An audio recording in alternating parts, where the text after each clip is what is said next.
when Carson and I started dating, actually, Amber took me out for a coffee. And I think it was more of like all right, let me kind of show you the ropes a little bit of the family. Welcome. Because it was like a little welcome coffee lunch date thing. And she really encouraged me on, there's a very unique dynamic in the family where she also married a brother, of the family, a pastor, a person who's in ministry. So I was able to, marrying the middle son, get a great perspective on what I'm walking into.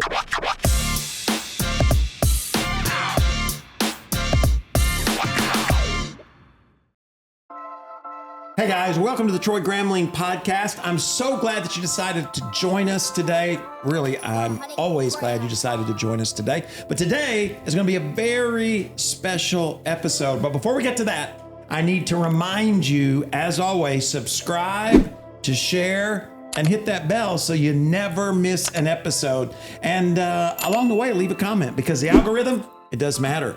By the way, the book is out, and if you haven't picked up a copy, I hope that you would. We're running after two numbers, okay? First of all, we need 100 reviews. I think we have like 80 something, depending on when you're listening or watching this. But if you get the book, Potential, the Uncontainable Power of God, and you read it and you like it, be sure to go to Amazon and leave a review. We're going to 50,000 followers. So if you've yet to follow, be sure and click it. Now, our heart is to partner with you so that you can reach your potential, so that you can be the kind of leader, the kind of father, mother, husband, whatever it is that you do in life, we want you to win at it. And I thought it'd be really cool for us to talk about family. And how family plays a role, especially the family that often gets maligned.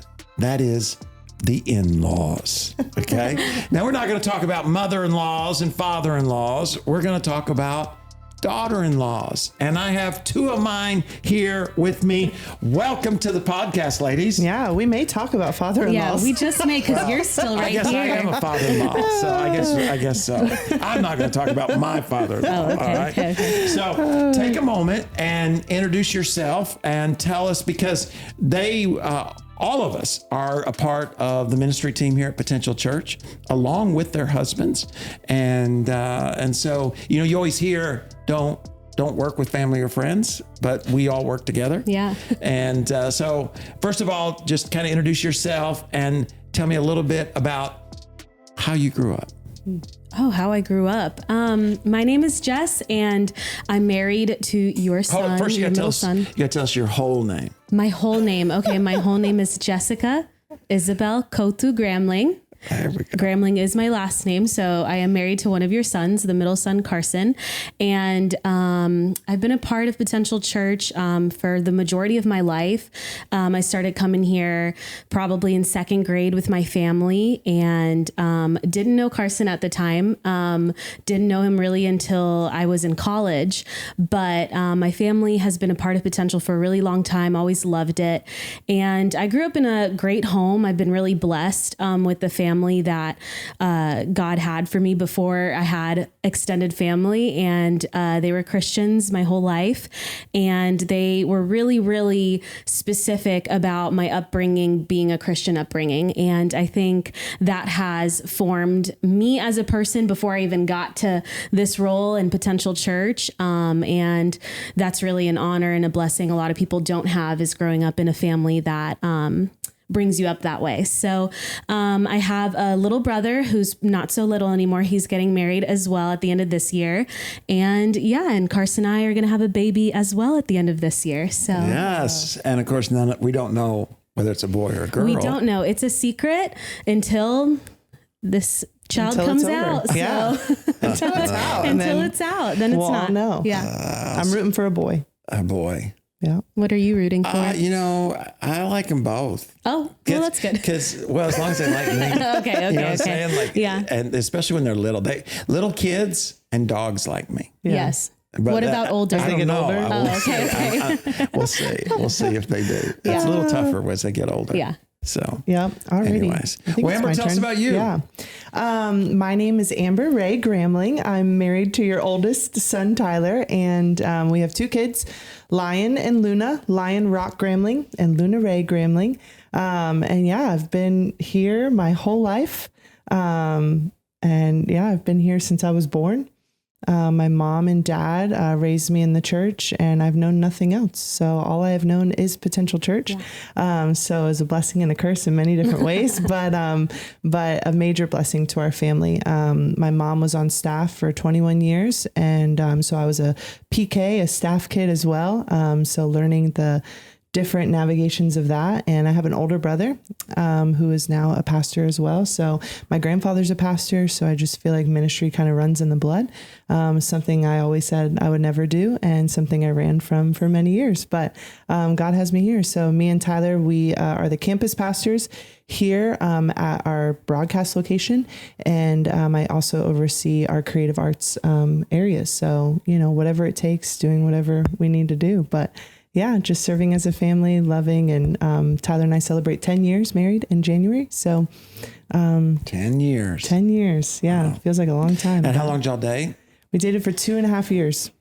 So. And how many years have y'all been married now? We are going on 5 years at the end of the year. Wow. Yeah. Because y'all got married and then got quarantined. Yep. Yes. We got married on December 31st, 2019, which is the day they said COVID started. So I kicked off there you go. a quarantine, which was, it was interesting. So you got to decide, you and Carson, whether you made the right decision from the very beginning. Yes. It was an interesting journey for sure, being locked in a little apartment with someone that, I knew very well, of course, but marriage is totally different, especially when I never lived with him before. Yeah. So How long did you date? We dated from, I think it was about almost 4 years when we got married. Wow. Yeah. Yeah. It was 3 or 4 years. It was 2016. We kind of started getting to know each other in 2015 and then started dating in 2016. Wow. How long did y'all date? 2.5 years. Yeah. Oh, 2.5 years. 2.5 years. Is that real time, like according to like what you say we were dating? Probably not. From the day that we decided we were like, okay, we're going to be in this, was 2.5. But if you add another year on that of just figuring it out, like, yeah, we like each other, but or no, I don't know. Like, he was still messing around with other girls, and that just that wasn't my vibe, you know. So I'm like, I'm not in the playing game kind of era of my life. So he had to grow up a little bit. Yep, that's right.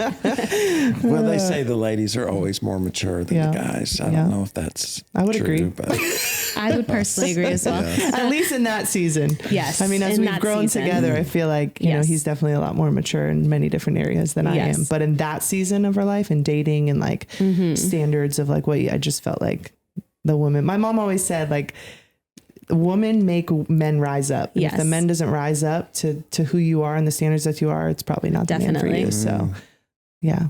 So you guys got married and then, you know, over time you weren't immediately a part of the ministry team here. I mean, you ministered but as far as vocationally and that kind of thing. And I know people are always a little bit nervous. You know, you work together, you got to deal with things if things fall apart. Yeah. Now you guys, let's start with this. You guys both work with your husbands. Yeah. Yes. So and as far as I know, effectively, we think so. You guys now haven't always, but now you work really close together. And then you guys kind of work in separate departments, although you partner for things. So what do you think are, with so many folks afraid, you know, to work, even if they own the company, you know, that to work together, what do you think are some of the things that you've experienced that really has made working with your spouse not only doable, but enjoyable? Yeah. I mean, I think the top thing is communication. I think communication and boundaries are the two that like pop in my head. I think, I mean, number one, we love each other. We're best friends. We were best friends before we romantically loved each other. So I think for us, it was very natural. Like, we love doing everything together. I mean, from hanging out as friends, but also working together. So I couldn't imagine not working with him. But our communication is great. So when we communicate, we're on the same page about majority of everything. So if something's happening in this season of our life, or something's happening in this meeting or in that meeting, like we're able to lead together because of the way that we communicate. I hear that a lot from our staff, that if I speak with one of you, I know I'm speaking with both of you. And it's because, like, you know, Tyler could be really closely leading somebody and talking with them, but he's making sure that I'm in the loop on like what he's communicated, where he's challenged them, where he's loved them, where he's caring for them. And then I'm doing the same, so that if that person is then walking in with me and I'm trying to lead them, and whether it's an event or a direction or whatever it may be, I'm challenging and I'm on the same page with him in the direction that we're leading that person. So I think that that's helpful, because when we're on different pages and we're not communicating what's happening or what's going on within the people that we're leading, then it can be very disunifying to the people below us. And then they're like, okay, let me just not talk to you. Let me just go to them. And then you're really not able to. And I think the other thing for us would be just boundaries. We've learned boundaries probably more as we've had kids. You know, when we first started working together, it was just, I mean, that's all we did, just work together. I mean, that was our life. I mean, it still is our life, but now you have kids, you got to think about. So I think, you know, it's knowing like, okay, when we come home, and, you know, now we have to have family time, because our life is given to our work as well. So, and we love to work and we love to work together. So sometimes it's hard to disconnect and just be with the kids, or just have a date night, or just focus on us. And so just boundaries of like, hey, like we're going to go out, or even if it's after the kids go to bed, you know, like, hey, it doesn't matter. Hey, we're just going to go grab ice cream, or whatever it may be, like making sure that there's boundaries and there has to be time, and prioritizing other parts of our life. And just communicating that, knowing when the other's feeling insecure, knowing when the other is dealing with just doubt, or when they're excited about something, like just knowing those parts of our lives and being able to communicate that even when it's hard, I think has just allowed us to work through things and just be open, honest. And it's like, I mean, if we're open and honest and we communicate, I feel like we can get through anything. Yeah, so for sure. That's been ours. And that, I think, too, leading, especially when you're leading out of the same office, you might say, that we as people never really change from when we were kids. You know what I mean? Like, you know how your kids will go to mom, and if mom doesn't say, then they'll go to dad. 100%. And really, a lot of times the people you're leading, again, not because they're children, but because we're all wired the same way. You know, because you and Tyler are different. So certain people are going to connect with certain people. They might feel that they have a better, you know, so if you guys are not together, you know, folks can, not only is it bad for those you're leading, but they can also then try to disunify us. Create division. We've definitely had that happen. So yes, that's a good way to say that. So, you know, anybody who's listening, it's, you know, and going to work with family, and especially their spouse, that communication is so important, because, you know, then you're fighting about something. You know, you and Tyler could be fighting about something somebody else did because they got one of you to agree and the other one not to agree, and then insecurities and what's the best and all that comes in. And then especially if somebody above you then gets onto one of you, both of you, for a decision one of you made, right? Then that can cause all kinds of issues. Now, you guys work in different offices. So what has been the key to y'all being able to do that?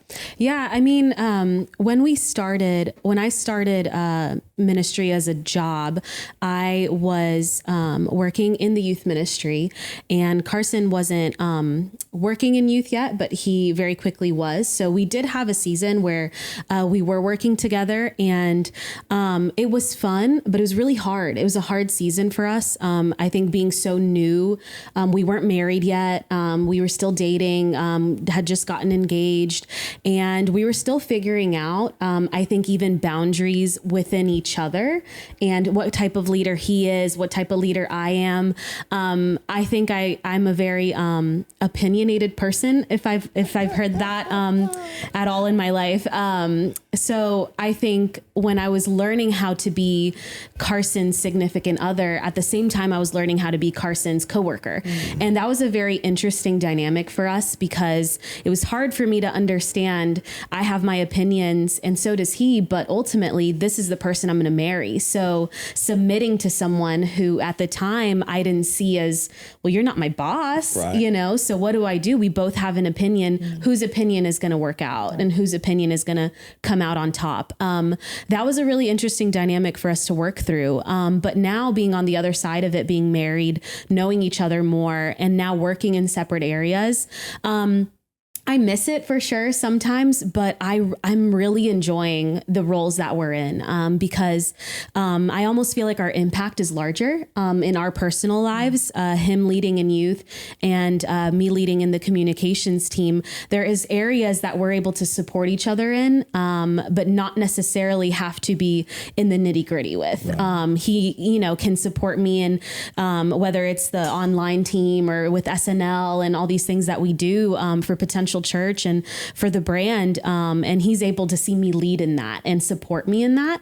And the same goes for youth. I feel super honored to be able to be the youth pastor's wife. And that's a role that I never thought I'd like. I thought I just wanted to be, the one making the decisions or being the one on top. But I learned through marriage, being submitted to him as not just my husband, but as the pastor in my life too, has been an even bigger blessing than trying to lead on top, so that's always been really fun for me.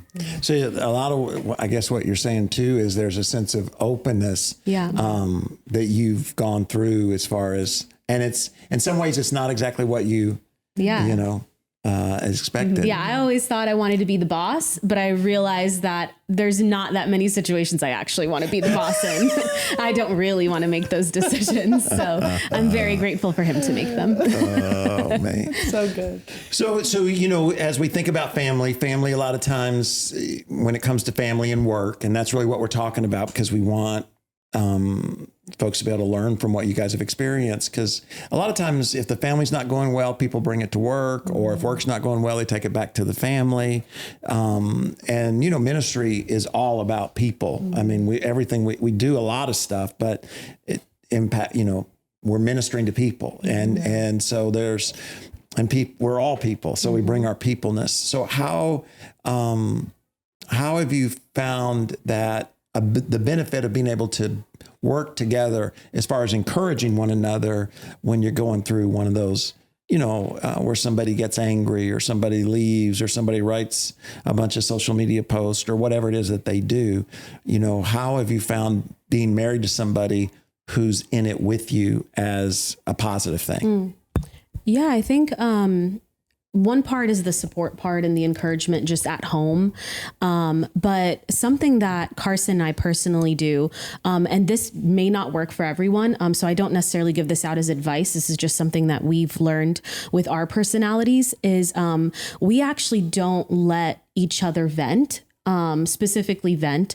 We, talk about situations and encourage each other and try to figure out things, of course, like any marriage does, but we're very careful on how much we let each other vent about things, whether that's a family member that we're mad at or a work situation or something going on in our personal lives. We've realized if one of us is venting, and the other one isn't at least trying to support in an encouraging biblical or spiritual way, we both can turn into a negative perspective into what's going on. And that can quickly turn what we thought was going to be encouragement into both of us just feeling negative about a situation or not talking correctly about someone, in a nice way. And so I definitely don't say that for everyone because venting, I think, is a very broad word. But Carson and I have realized that if one of us is feeling down about something, the biggest thing they need is love and support, but I'm not really doing a good service to him if I'm sitting there going, oh, I can't believe that happened to you. That's just wrong. I can't believe, because I might not know the whole story of what happened. And so I think the encouragement is there, but I also think encouragement can come from support in a different light, and supporting, no, you can do this. You can get through this. I promise you can. Let's figure out a way to get through this. Or, hey, let's not be down in the dumps about that. Let's find a way to be joyful about that situation. So finding joy in those tough times can serve as the best form of encouragement sometimes. Because, one of the hard things is when you work together and you're married and you vent, you really then have to make sure that you follow back up with all the information. Because it's like, if Stephanie's upset about something and she tells me, right, and then she works it out, but I'm not in on the workout. Yeah, you're just gonna I'm be still mad. frustrated at that person. So when somebody does vent, and I would say even if they don't work together, just because we all kind of do life in some way together and social media, so to make sure to bring the spouse back around as you work through that relationship and as you maybe recover it or whatever. Don't leave the spouse with a bad feeling if you've worked through it, you know. One of the things I learned, both of us learned from a counselor that we once went to was like, once you get married, I think it was our premarital counseling. They said, once you get married, just when you have issues, don't run to your parents. Because your parents aren't going to forgive your spouse the way that you forgive your spouse. Yep, that's right. And that was one thing that was like, oh, that was so, I'm thankful that we learned prior to getting married, because then once we got married, it's like, okay, we're not going to like run to our parents. Like because that's the easiest thing to do is go and vent about our spouse. Because when you're boyfriend and girlfriend, that's what you do. You run, you're like, I can't believe their family did this. And they're, you know, so when you get married, you start learning how to do that. And I think for us, we've been in both situations, like where we've worked separately. So we've had to have the boundaries of like, not, I guess the word venting, being like, so out like there overdone, or like, like overdone, and like learning the word and what you share with each other. Because when you work separately, we've learned the same thing with our parents that we've learned with the people at work. It's harder to forgive the other person if you don't follow up, or if you don't give the details, or you're like, well, why are you cool with that person? I thought this just happened just this past week, or whatever it may be. The closer that we've worked together, I feel like the more open we've been able to be with our emotions or different things, because we're both going through whatever just happened. So whatever just happened, we're both probably were in it, or we feel it, or we were involved. Like, it's very rare nowadays that there's a situation that happens that maybe we both weren't in. So we've, in a sense, I guess, learned how to vent, where there's certain lines that we allow each other not to cross. You know, the way that we speak about the person when we vent, like you can vent within your emotion and your feeling of like how it made you feel, but we're not going to like speak poor about the person that whatever just happened, or we're trying to keep boundaries within what we share with each other. And then always bringing it back. So like if we're talking and it's just us, like, you know, at the end, it's like, okay, but what is the positive on the other side of it? Or what can we do? Or what's going to happen? Like what steps are we taking towards a solution and whatever's happening? So it's not just ending in like, oh, it is what it is. Like, you know, just giving up on whatever just happened. So, yeah.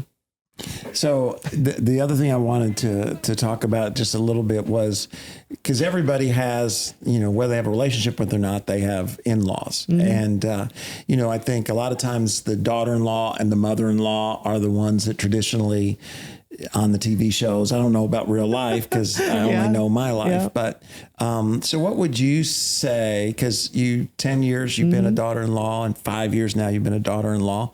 And what are some things to those folks who are listening maybe to just be reminded of, you know, when it comes to trying to make sure that relation, you know, remembering that is your spouse's mother, right? And that there's very few relationships that are more important in anybody's life than their mother, you know? So what are some things you've learned along the way that can help that relationship to be healthy? Yeah.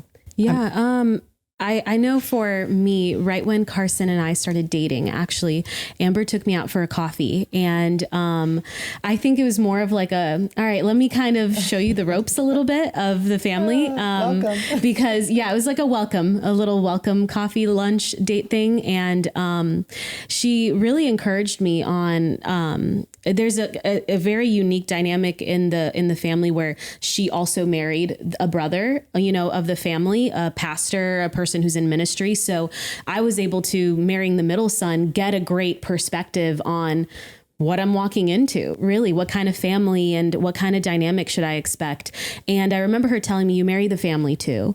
And of course, you know, there's a different dynamic there of husband to wife and the relationship you have with your family members, the extended family. But I always encourage, you know, if you don't like the family, you're never gonna just, you know, that's the people who raised your future husband or wife. And coming from someone who grew up in a Christian home, I knew it was really important for me to have not just the support of my husband, but the support of his family. In that, not only does it make it easier, but it's just extra love and support to have on the other side. And specifically mother-in-law to daughter-in-law, seeing Pastor Steph as someone who not only is the mother of my, you know, husband, I do think that's a really important role.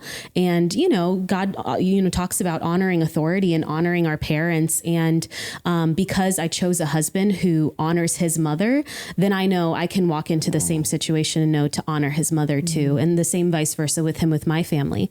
But I had a really great experience because I saw Steph as my pastor also beforehand. So not just with how I was raised, but in the dynamic of potential church. So I valued her not just as a woman that was influential in my life, but it just made it easier for her to become the mother-in-law.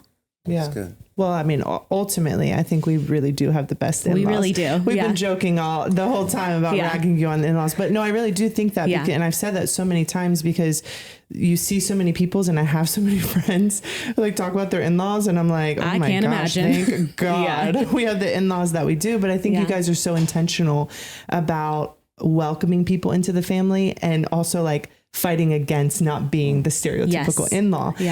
But I think Pastor Steph, I mean, she's always been an incredible mother-in-law, you know, a mother-in-law, a friend, a leader. She really fits so many different models that you can look up to. And I think for me, one of the things is too, she was my pastor. You guys both were our pastors before you were our in-laws. And I think that's probably what made it harder is more of the ministry dynamic. That's what makes our dynamic is because we all work together. But if we were to remove the work aspect of it and just the family, the in-law portion, it's like, man, like this is really great, you know? And I think one of the things I learned in the beginning, because I remember when I first married Tyler, it was one of those things that it was like, are you going to listen to me or are you going to listen to your parents? Like, what are you going to do? You know what I mean? Like, is my voice louder or is your parents' voice? Like, who's louder here? Because you married me, you know? And I remember even fighting about that at certain times. And I think over time, the longer that you're married and the more intentional you are about building relationship with your in-laws, I think that you just realize that, I mean, even outside of pastor, outside of just in-laws per se, like they raised, if you married their child, you married them, like you married who they raised. Who they became. So if you like who you married, then you probably will like your in-laws. You just have to care enough to get to know them and get to know whys and get to know who they are and all of that. And I think as you do, the longer you're with your spouse, the more I think you become friends, family, like, you know, just in better relationship with your in-laws. But I think so many people fight against their in-laws where they just, they kind of push back on it. Yeah, they haven't embraced it. And I think becoming a parent has even changed so much perspective of my in-laws and my parents, just in the fact of like why you make certain decisions. I'm like, that makes complete sense on like just why anybody would make that decision or just relatability. And I think before you have kids, you know, you look at your parents like, oh, they did such a great job because it's you. And then you look at your in-laws and you look at the bad things in your spouse and you see your in-laws, you know, and you're like, oh my gosh, this is why they're so, you know, and you kind of get through it. But then you have kids, you're like, oh, okay, you have a bit more grace for both sides, but especially your in-laws. So I just think it's having grace. It's giving time to it, you know, and then it's on our end as the daughter-in-laws or the son-in-laws or whatever. We're also in-laws to That's right. Yeah. to a parent or to somebody. Yeah. So we also have things that aren't liked or are judged or whatever it may be that, I mean, we married their kid, and, everything about us isn't great, isn't great either with our family or whatever. And we just think we're all grand. Right. So we judge our in-laws differently. But I think if we give it time, then I think it just kind of grows, and honor, like you said. I think, and we forget sometimes that relationship is new on both everybody's, you're just getting married. You're trying to figure that out. Right. What does that look like? And I think for parents in general, they're trying to, because when, it's like you guys now, you have 2 kids, you're about to have a kid. It's hard to see Lion thinking about you the way Tyler thinks about us, or you think about your mom. Not that you think badly, right? But it's like, no, this is our family, and that's my mom, and that's Tyler's parents, and that realization that no, you're going to have the kind of relationship, good or bad. You want to learn from it, but you're going to have. And I think if parents don't realize that, and they try to hang on to the same kind of relationship before they got married, then I think that gets where you get into a lot of trouble, because now you're trying to keep things together that I'm not your father. And so you can't, all of a sudden adopt a child in the same way. And then I would just say, from any kind of extended family that can impact work and impact your potential is, I think the role of in-laws, it's like your mom and dad are going to speak into your life in a way that's different than the in-laws can. Right.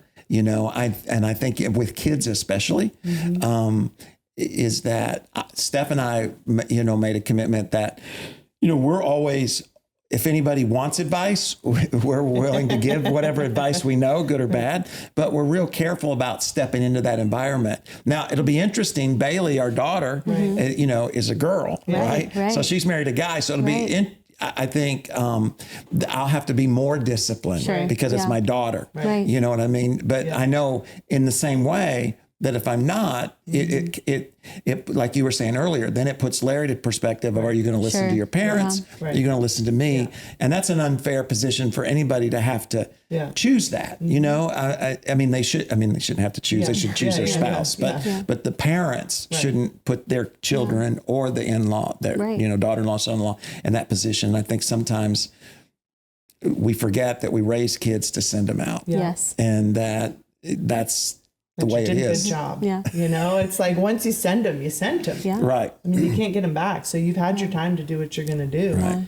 And, if you messed up, you messed up. But whatever decision you made. And you just got to trust that they're going to fly high and make it. Well, and that's why I feel like the biggest decision you can make is who you marry. Because ultimately one day Carson and I are going to be extended family to our future kids. And he's still my family. Right. Carson's always going to be my family. So who you marry is extremely important.